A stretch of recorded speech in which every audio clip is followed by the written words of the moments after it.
Nobody likes needing to go to work, but we do it because it puts money in our pockets and food on our tables. And hey, if you can find a job that you don't totally hate to fill this requirement, that's great.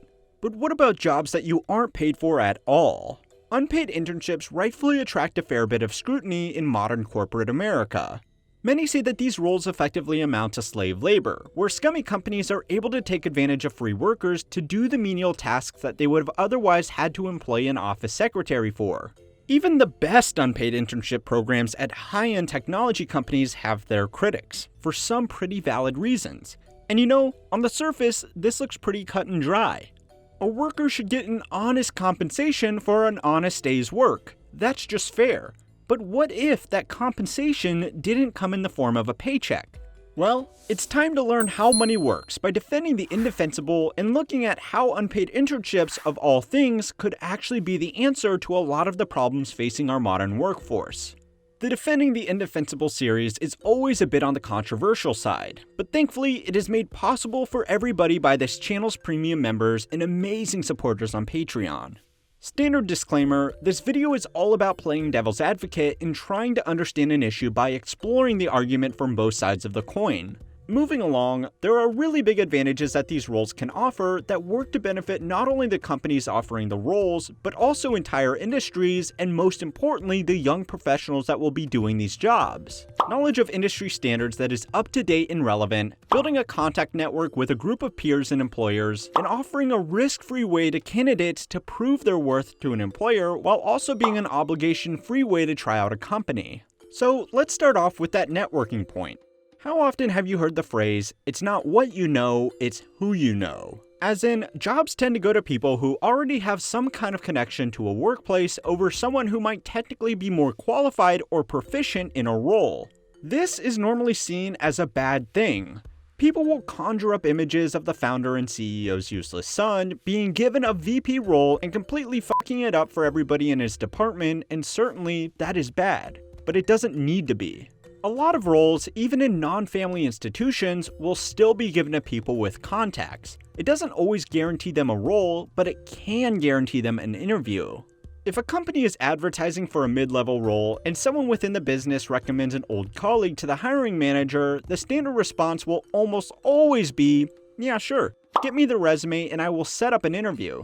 This might not sound like a big deal, but even if they don't get any special consideration beyond that point, they are still 10 times more likely to end up getting a job than someone who applied through the standard channels who has a 90% chance of not even getting an interview. Again, this might sound bad, but really it does make good business sense. A hiring manager only has so much time to spend interviewing people, and if someone comes recommended from an existing employee who is willing to vouch for their competence, it's probably a better bet than some random candidate that applied online. Even beyond making the job search easier, a robust contact network can mean that you are aware of new opportunities in different companies in your industry. It will give you insights into salaries for different roles, and also give you a heads up for businesses or managers to avoid.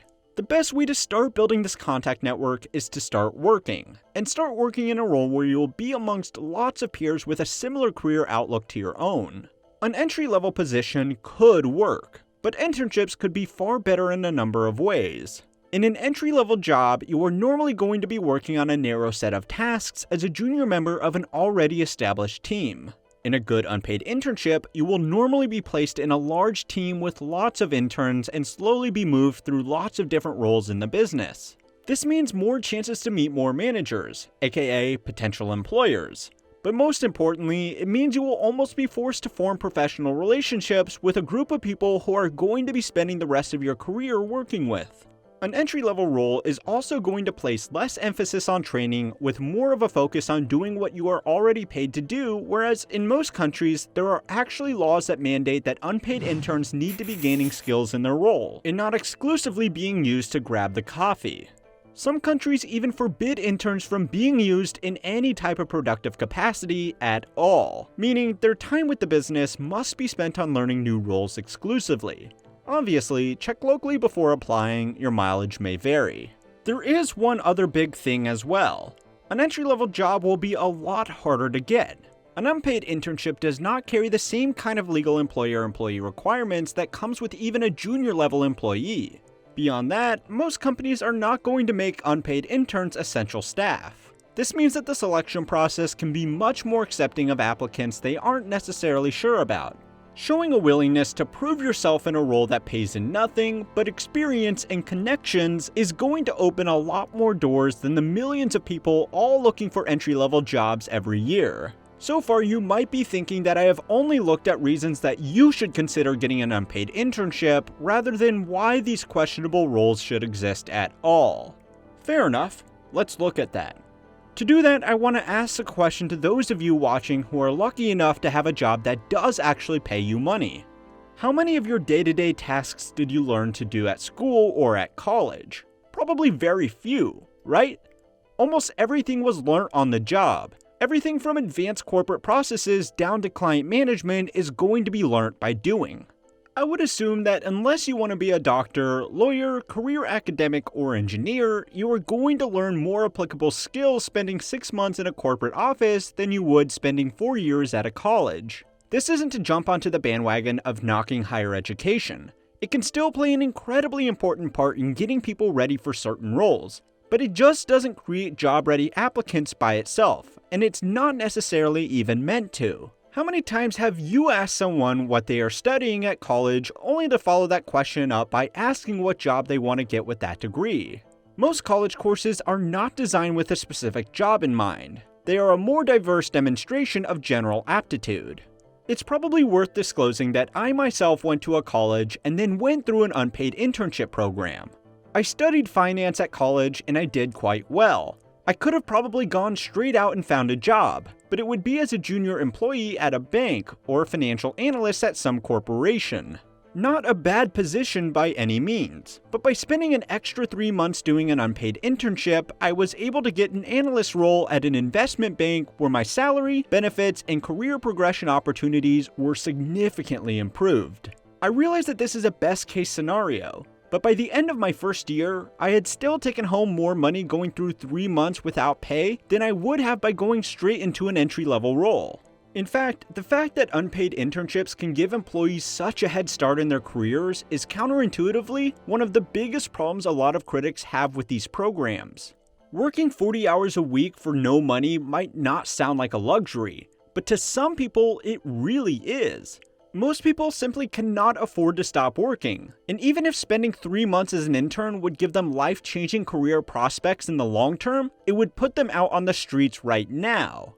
I was by no means rich when I did my unpaid internship, but I wasn't going to be homeless if I went 3 months without a paycheck, which retrospectively made me incredibly fortunate when compared to most other young Americans. Now, companies have started to realize this, and they have also realized that they are missing out on top talent with this expensive barrier to entry.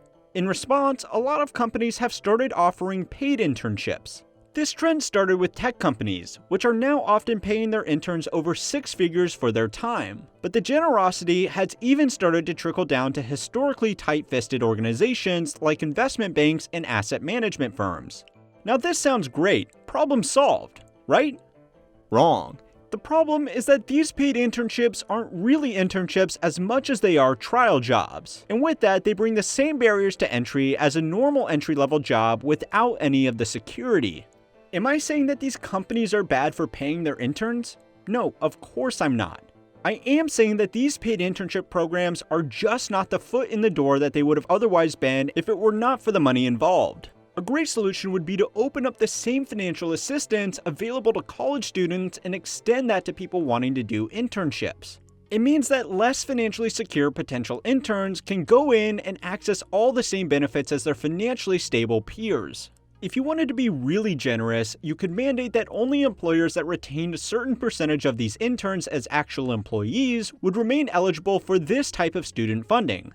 Wishful thinking? Maybe. But in a job market that has a massive mismatch of skills, the role of gaining first-hand industry experience should not be totally dismissed as a scam to give corporations a free pool of labor. Are there scummy companies that use it like this? Oh, you betcha.